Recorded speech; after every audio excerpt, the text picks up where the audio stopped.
The following is part of Journey with Care's Summer Speedos. Shorter, thought-provoking reflections to fit into your Canadian summer. Whether it's messy advice for people who care, or short, story-rich interviews with those who've journeyed through our trauma care courses. These episodes are made for hammocks, hikes, and hearth work. Because while Canadians might pause to soak up the sun, caring never really takes a break. So let's grow in care together and dive in. This one's for anyone who's ever stared at an unread text notification and thought, I'll love them tomorrow. Let's be honest. There's a difference between caring deeply and being constantly available. And a lot of us are confusing the two. We've all had that day off. The one where we swore we'd rest, and then said yes to helping someone move, mediating a group chat conflict, and dropping off a pie we didn't bake.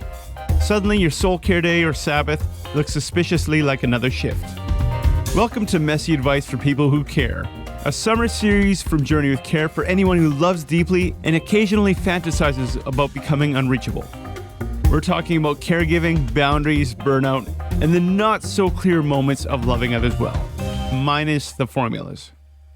This is Johan on the edge of helpful, offering wisdom for when your soul needs rest and your inbox needs deleting. Hey, if you've ever wondered whether you're allowed to take a break from caring, this one's for you. Here's the question we're going to address today. I love people, but I'm exhausted. Does stepping back mean that I've stopped caring? That's a brave question, and honestly, one I wish more of us would ask before hitting our limit. According to a 2023 survey by the Canadian Centre for Caregiving Excellence, 47% of caregivers reported feeling tired, 44% felt worried or anxious, and 37% felt overwhelmed due to their caregiving responsibilities.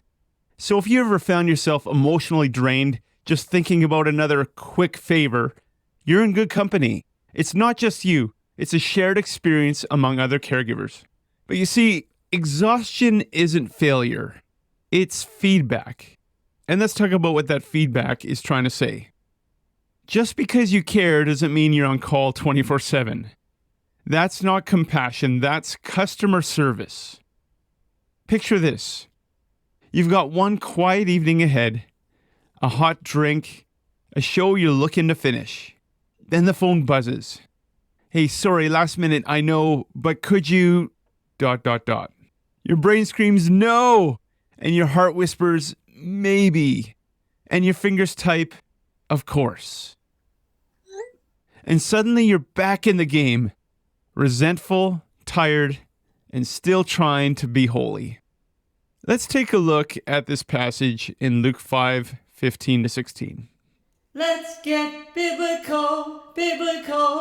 By this point in Luke's gospel, Jesus' reputation is exploding. Crowds are gathering. People are bringing their sick, they're hurting, they're desperate. He's in high demand for healing, for teaching, for hope. Like back in the day, forget Taylor Swift. This is Jesus we're talking about. And in verse 16, we get this little line that almost feels like a whisper in Scripture. But Jesus often withdrew to lonely places and prayed. Not once, not after he finished everything on his list, but often.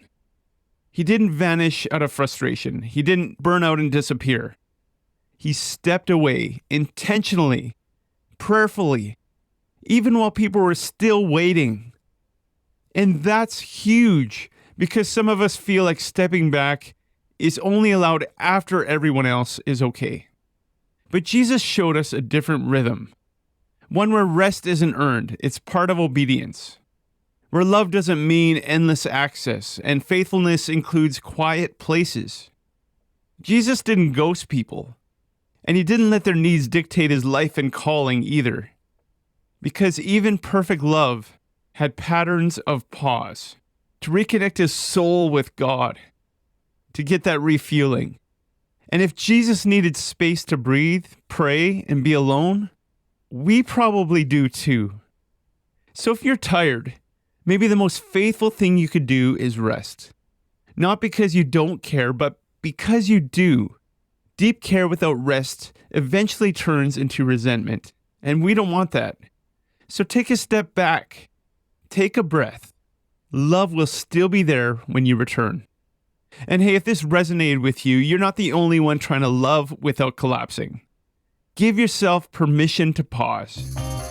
And if you got a messy question about caregiving, compassion fatigue, or your inner urge to escape to the mountains, join us on our CareImpact Facebook group. A bunch of like-minded individuals there. We're asking the same questions. And until next time, keep loving, keep laughing, and if you need to go off grid, at least charge your phone first. And stay curious.